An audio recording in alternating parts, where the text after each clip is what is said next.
Out here with the birds this morning. This is a 40-foot gooseneck,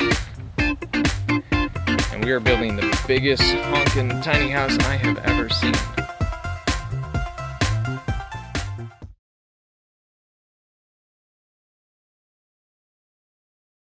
We're on the roof, and we are putting on the metal roof. It's our panel.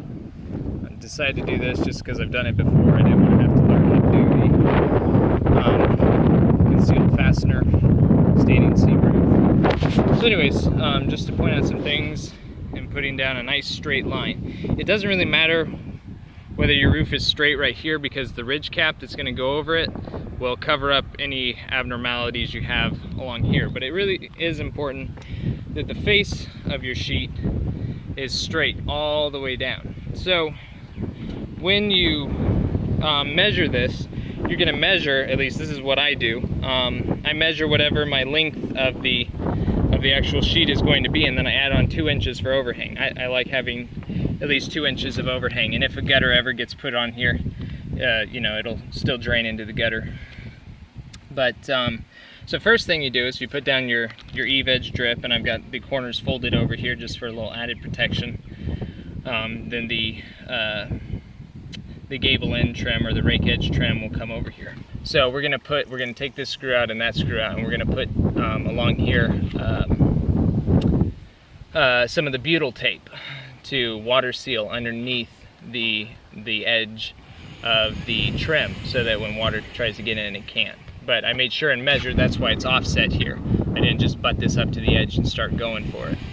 So just make sure and do that and measure, and make sure that wherever your gable edge, the rake trim is going to go, that it's going to terminate on a nice flat surface, so you have a good surface to screw onto to get a weather tight seal.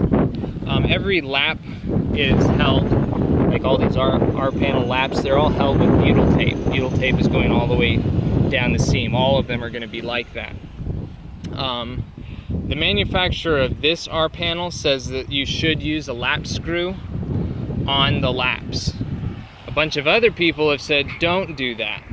So I guess it's just kind of up to personal preference what you want to do. I haven't decided yet. I think I might not use the lap screws, because if you get a screw close enough to this edge and there's butyl tape here, wind-driven rain can't get under here, because this screw is pushing down here. Even if it was hurricane force wind, the likelihood of this bending up is next to nil.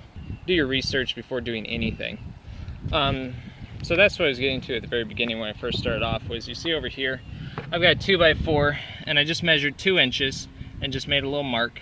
And I screwed my 2x4 in so that the edge of my fascia was with the edge of my mark.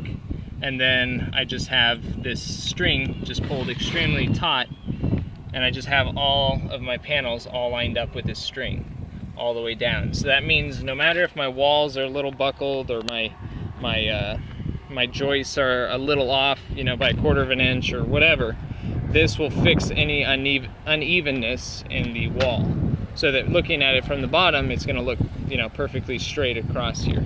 So again, on this side, it's the same thing, just 2 inches, and now we're going to move it down to this.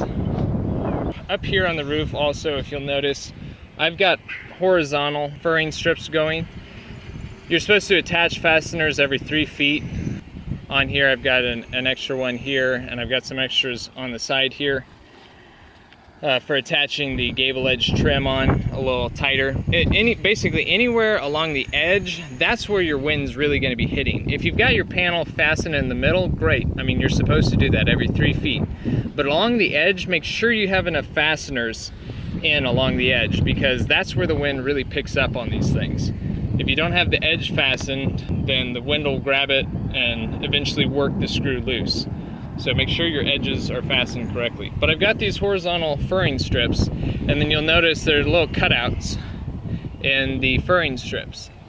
That's for air. So basically down here I've got a furring strip under here to lift it up to the proper height. This is one solid furring strip all along here. So basically the air is going to travel up over the edge of that trim and come underneath here and work its way up to the ridge cap. You just want to seal everything out from wind-driven rain, especially on a roof pitch that's this slight.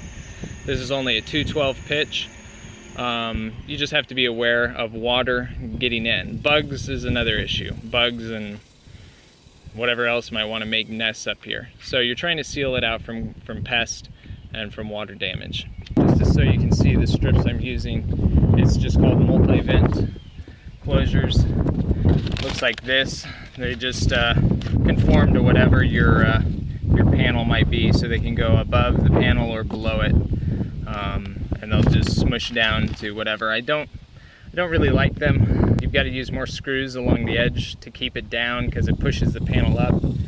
So you might want to look at some other products, but this is all that was available to me locally as far as a vented closure. They do have the non-vented closures that conform to the shape of the R panel, but I don't really like those either, and we want this roof to be vented at least somewhat so that it can cool down easier. So that's another reason why we're going with white, is so that it doesn't hold on to heat as much and won't pass heat on to the structure as easily.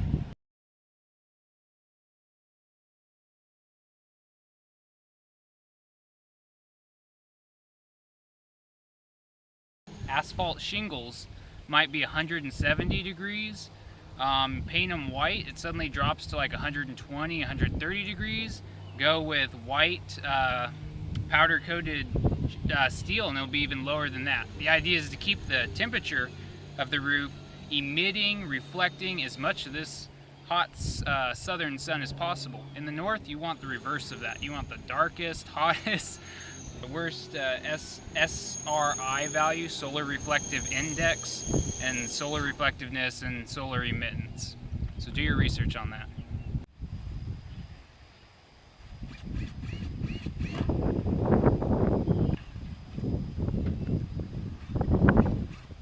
It's kind of windy, but they're being very careful, thankfully.